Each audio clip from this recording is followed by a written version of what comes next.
Halo, perkenalkan nama saya Nafa Syafika Fauza Farid dengan NIM 1552448 dengan lawan bicara saya. Kalisa Nadia Lazuardi dengan NIM 1552425. Video ini menjadi bukti wawancara memateri Dewan.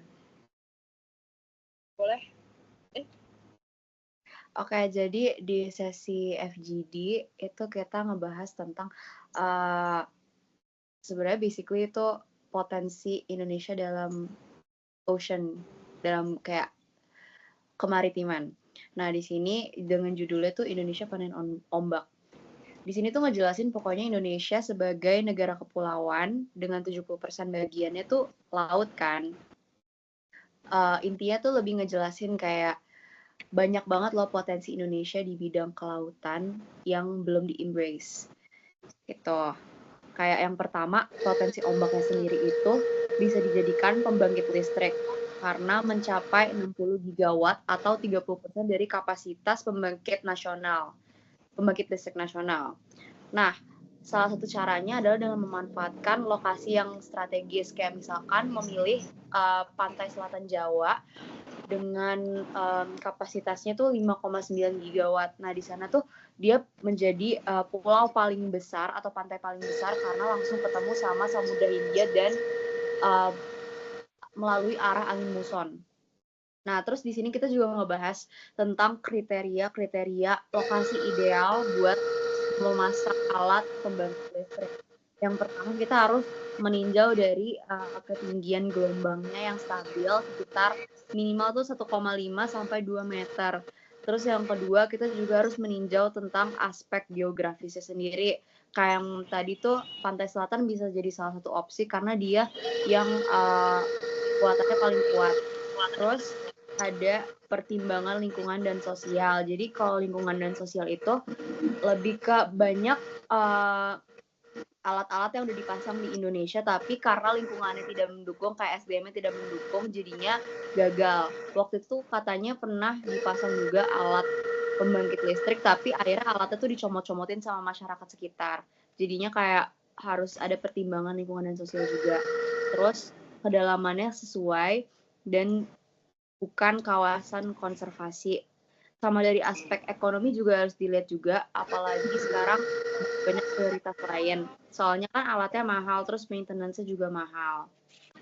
Terus selanjutnya, kemungkinan integrasi dengan sumber daya lainnya. Jadi masih bisa digabungin sama energi-energi lain, kayak energi angin, kayak energi surya, dan lain-lain.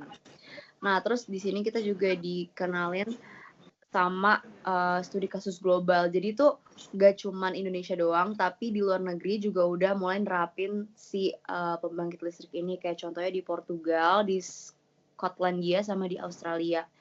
Terus, lalu apa yang bisa kita lakuin buat mendukung perkembangannya? Nah, kita harus mempertimbangkan regulasi dan internship. Jadi kebanyakan regulasi atau hukum di Indonesia tuh belum mendukung si penggunaan laut secara menyeluruh. Makanya tadi kayak misalkan ada masyarakat yang kayak kurang aware gitulah sama alat-alatnya. Misalkan kayak kita udah pasangin alat terus dia curi. Nah, hal itu yang ngebuat investor-investor tuh jadi mundur karena kayak gak ada hukuman pasti dari pemerintah buat orang-orang yang ngelakuin hal-hal yang kurang baik lah sama infrastrukturnya. Jadi emang harus ada penguatan juga di bagian regulasi dan hukumnya. Terus ada penguatan di riset pengembangan. Jadi banyak juga dari alat-alat atau infrastruktur yang di Indonesia tuh belum dalam taraf standar desain yang masuk ke dalam standar luar negeri gitu loh. Jadi banyak yang gagal juga.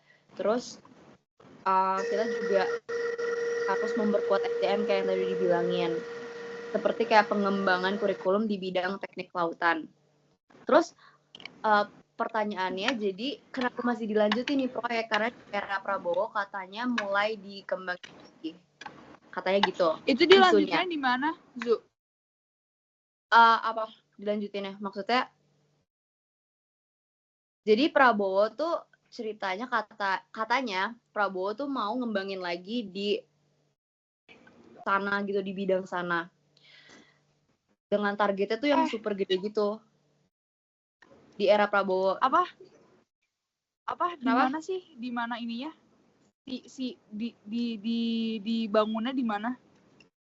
Nah, itu masih belum jelas. Jadi kayak cuman baru angan-angan dari mulut doang gitu kan. Nah, tapi katanya belum dibuat. belum dibuat. Tapi kata Prabowo dia tuh mau kayak mulai ngebangun si alat infrastruktur ini lagi. Tapi padahal kayak zaman dulu tuh udah pernah dicoba, cuman kenapa sih masih mau tetap dilanjutin? Karena menurut orang-orang yang apa ya kayak profesor gitu-gitu katanya si energi gelombang itu menjadi salah satu energi alternatif yang ramah lingkungan. Terus juga gelombang tuh lebih konsisten kan daripada kayak matahari kan bisa dipengaruhi cuaca. Nah, kalau gelombang itu lebih konsisten. Itu deh, udah. Berarti kenapa dibikin lagi sekarang? Karena dulu tuh gagal. Iya, karena dulu tuh sempet gagal. Tapi makanya orang tuh bingung kenapa sih kalau misalkan udah tahu gagal, kenapa masih tetap dibuat? Itu kan soalnya kayak ngabisin duit tuh. Ya udah. Makasih banyak ya Zuzu. Sekian video wawancara untuk video bukti wawancara untuk resume Dewan. Makasih Zuzu. Dah.